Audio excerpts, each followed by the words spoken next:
Que penserais-tu si je te disais que le nom de l'Iran, ce pays qui fait aujourd'hui les gros titres en raison des tensions nucléaires et des conflits internationaux, n'est pas nouveau dans l'histoire du peuple de Dieu? Et si je te disais que son rôle sur la scène mondiale n'a pas seulement été pertinent par le passé, mais qu'il est prophétisé dans les pages de la Bible, attendant son accomplissement final? Souvent, lorsque l'on parle de la Bible, notre esprit se tourne immédiatement vers Israël, l'Égypte ou peut-être Babylone. Mais il existe une nation mentionnée avec une précision prophétique et qui, de manière surprenante, continue d'influencer le présent: la Perse. Ce que nous connaissons aujourd'hui comme l'Iran est, en réalité, une terre aux racines bibliques profondes et avec un rôle spécifique dans les plans de Dieu. Pour comprendre le poids spirituel et prophétique de l'Iran, il nous faut remonter aux jours qui suivirent le déluge, lorsque Noé et ses fils commencèrent à repeupler la terre. Dans le chapitre 10 du livre de la Genèse, connu sous le nom de Tableau des Nations, il est décrit comment les fils de Noé, Sem, Cham et Japheth, donnèrent naissance au peuple du monde. De Japheth naquit Madaï, que de nombreux érudits identifient comme l'ancêtre des Mèdes, l'un des peuples qui formerait plus tard la base de l'Empire perse. Cet empire ne surgit pas de nulle part. Il fut le fruit de générations qui s'établirent dans la région correspondant aujourd'hui à l'Iran. Ainsi, les Iraniens ne sont pas étrangers à la narration biblique, ils font partie de sa généalogie fondatrice. Mais ce n'est pas seulement la lignée qui relie la Perse au peuple de Dieu. Tout au long de l'Ancien Testament, nous trouvons des moments cruciaux où la Perse, loin d'être simplement un acteur géopolitique parmi d'autres, est directement utilisée par le Seigneur pour exécuter sa volonté. L'exemple le plus puissant est sans doute celui de Cyrus le Grand. À une époque où Jérusalem était détruite, son temple en ruine et son peuple exilé à Babylone, un roi païen, un Perse, émergea comme un instrument de rédemption. La prophétie d'Isaïe, écrite plus d'un siècle avant la naissance de Cyrus, le désigne par son nom et l'identifie comme loin de Dieu.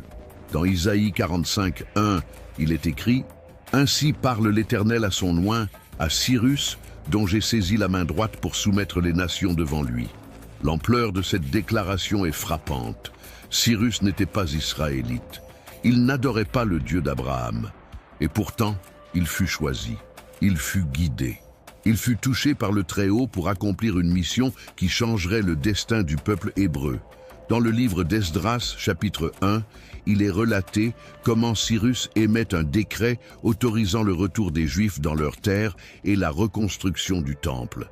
Cette décision n'était pas politique, elle était prophétique. Cyrus accomplissait, sans le savoir, la parole prononcée par les prophètes de nombreuses années auparavant. Ce fut une manifestation claire que Dieu peut diriger le cœur des rois comme des rivières d'eau, comme le dit Proverbe 21:1. Le cœur du roi est dans la main de l'Éternel comme des canaux d'eau. Il l'incline partout où il veut. Le rôle de la Perse ne s'arrête pas à Cyrus. Un autre moment clé se trouve dans le livre d'Esther, sous le règne d'Assuérus, également connu sous le nom de Xerxès Ier. Ici, l'histoire se concentre sur une jeune juive qui, par une chaîne d'événements providentiels, devient reine de Perse. Son nom est Esther, et son courage serait fondamental pour sauver son peuple d'un génocide planifié par Aman, un haut fonctionnaire perse. L'histoire d'Esther n'est pas seulement un récit de bravoure personnelle, c'est la preuve que Dieu, même dans des terres étrangères et sous des gouvernements hostiles, n'abandonne pas son peuple. Il utilise les humbles pour humilier les puissants. Il utilise une femme juive, orpheline et exilée, pour déjouer les plans de destruction d'un empire. Ce récit, célébré jusqu'à aujourd'hui lors de la fête de Pourim, montre que la Perse ne fut pas seulement une menace, mais aussi un refuge, un théâtre de miracles et de salut. Et tout cela dans une nation que beaucoup considéreraient hors de portée de la volonté divine. Mais Dieu n'a pas de frontières. Son pouvoir s'étend au-delà des géographies, des religions humaines, des empires. En avançant dans la chronologie biblique, nous arrivons au livre de Daniel, où de puissantes visions sur le cours des royaumes de la terre nous sont présentées.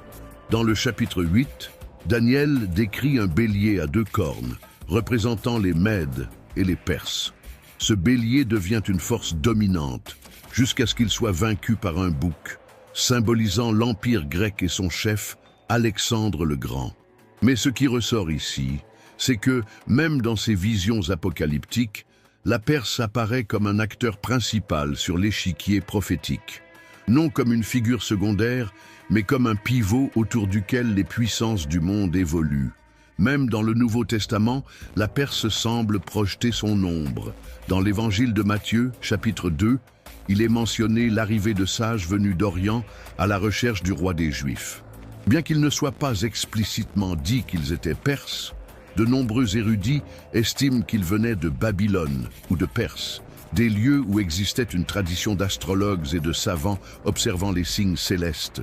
Ces hommes, guidés par une étoile, reconnurent la naissance du Messie et offrirent de l'or, de l'encens et de la myrrhe. Si cela est vrai, alors la Perse apparaît une fois de plus, cette fois non comme conquérante, ni comme oppressrice, mais comme adoratrice. Comme une terre de sagesse, reconnaissant l'arrivée de celui qui changerait l'histoire. Mais peut-être la mention la plus troublante et prophétique de la Perse se trouve dans le livre d'Ézéchiel, chapitres 38 et 39. Dans cette vision des temps de la fin, le prophète décrit une coalition de nations qui s'élèvera contre Israël. Parmi elles se trouve la Perse. Cette alliance, dirigée par Gog de la terre de Magog, est vue par beaucoup comme une prophétie encore non accomplie. Un événement eschatologique qui marquera le début du jugement final et l'intervention directe de Dieu. L'inclusion de la Perse dans cette vision n'est pas un hasard. Elle nous parle d'un rôle encore à jouer.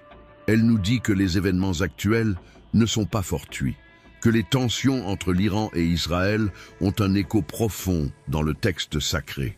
Lorsque nous regardons les nouvelles d'aujourd'hui, lorsque nous voyons l'Iran au centre des conflits régionaux, lorsque nous entendons parler de menaces nucléaires et de discours de haine contre Israël, nous devrions nous rappeler que cela a déjà été écrit.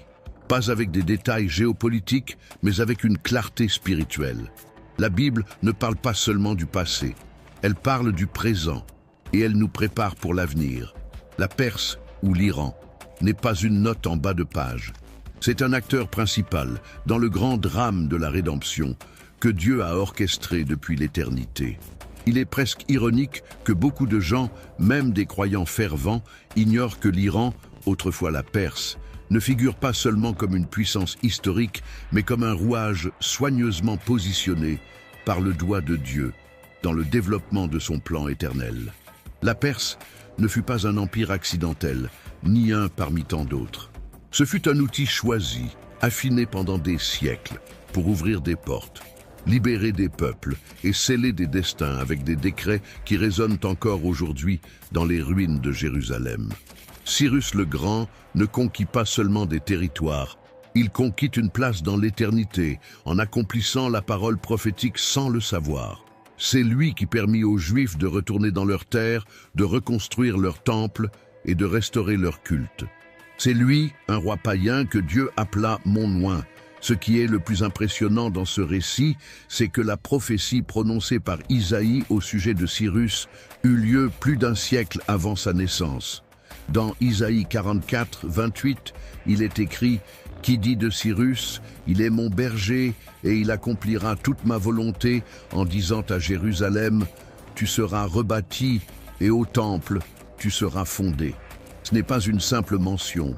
C'est une proclamation divine que même les royaumes étrangers, même les nations extérieures, sont soumis au dessein du ciel.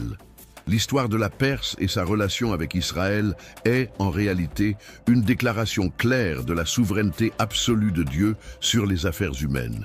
Lors de la fête juive de Pourim, célébrée jusqu'à aujourd'hui avec joie et gratitude, nous nous souvenons d'un autre moment critique où la Perse, paradoxalement, devient le théâtre à la fois de la menace et du salut. Sous le règne d'Assuérus, connu historiquement comme Xerxès Ier, un homme nommé Aman complota l'extermination du peuple juif. C'était un plan génocidaire soutenu par le pouvoir impérial. Mais Dieu, qui ne dort jamais, avait déjà positionné une jeune orpheline, Esther, au cœur du palais perse. Esther, guidée par son cousin Mardochée, devint la voix de son peuple, la médiatrice entre l'épée et l'espoir. Et c'est par son courage et sa foi que le décret de mort fut renversé, transformé en une victoire inattendue. Esther ne représente pas seulement une héroïne biblique. Elle représente la présence silencieuse mais constante de Dieu au milieu de systèmes corrompus, de royaumes étrangers, d'empires arrogants. Elle représente la conviction que le Seigneur a toujours quelqu'un de positionné, caché, prêt à agir au moment précis. Et la Perse fut le théâtre que Dieu choisit pour montrer cette vérité avec une intensité presque théâtrale. Le salut vint de l'intérieur. La menace était sur le trône, mais la rédemption l'était aussi.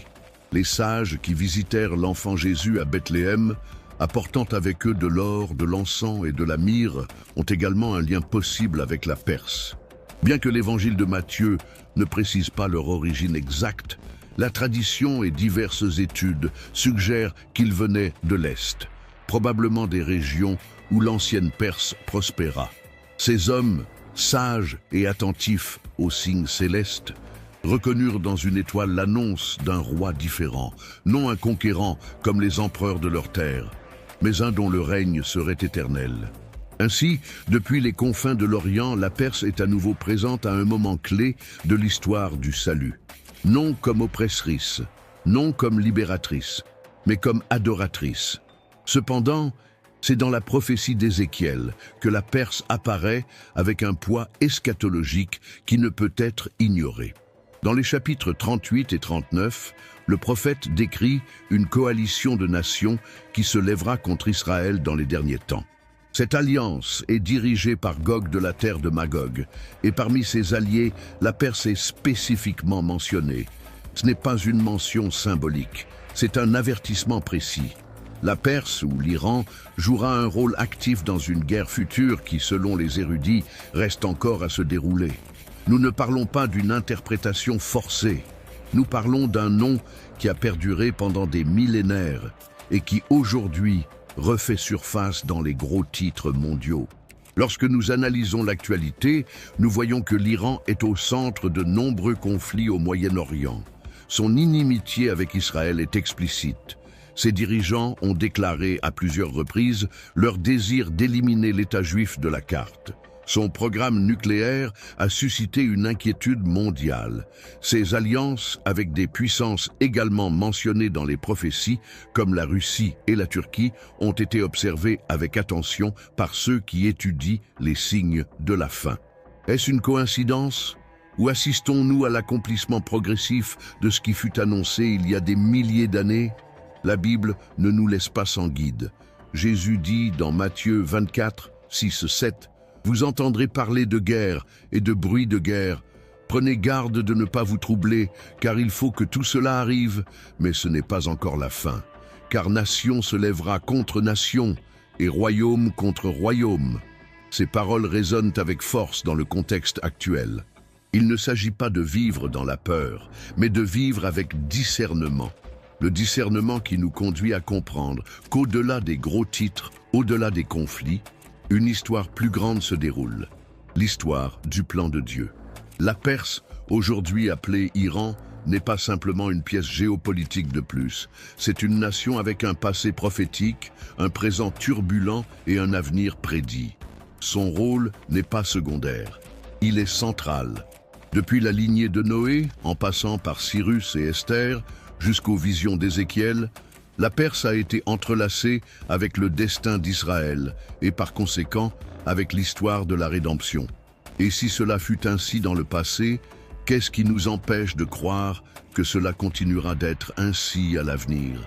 C'est pourquoi nous ne devons pas considérer les événements au Moyen-Orient comme de simples disputes politiques. Nous devons les regarder avec des yeux spirituels, avec une compréhension prophétique. Nous devons nous rappeler que Dieu, dans sa sagesse infinie, nous a déjà avertis, nous a déjà montré la carte, nous a déjà indiqué les noms. Et la Perse, ce nom ancien qui résonne dans l'arène actuelle sous le nom d'Iran, continue d'occuper une place réservée dans le dénouement des temps, une place que nous ne pouvons ignorer. Peut-être y a-t-il ceux qui disent que les Écritures sont déconnectées du monde moderne. Mais en observant la précision avec laquelle des noms anciens ressurgissent dans des contextes actuels, il est difficile de ne pas sentir que l'histoire, la véritable histoire, a déjà été écrite, et que nous ne faisons maintenant que la voir se dérouler, pas à pas, sous le regard attentif du ciel. Comme l'écrit le prophète Habacuc, car la vision attend encore son temps, elle se hâte vers son terme, et elle ne mentira pas. Si elle tarde, attends-la, car elle viendra sûrement, elle ne tardera pas. Habacuc 2:3.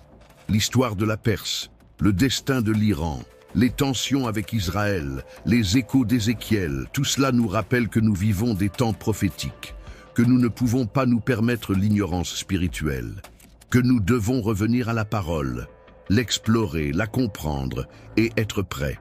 Car lorsque la Perse bouge, l'histoire tremble.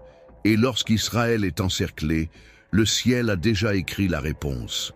Que l'accomplissement ne nous surprenne pas, qu'il nous trouve éveillés, et ainsi, tandis que le monde observe avec crainte l'émergence de nouvelles tensions, ceux qui connaissent les Écritures comprennent qu'il ne s'agit pas de politique, mais de prophétie. L'Iran n'est pas un accident du présent, c'est une pièce ancienne, sur un échiquier éternel. Chaque mouvement à Téhéran, chaque menace contre Jérusalem, chaque alliance militaire a été anticipée par le Dieu qui voit la fin dès le commencement. Aujourd'hui, plus que jamais, nous devons lever les yeux et nous souvenir. L'horloge prophétique ne s'est pas arrêtée.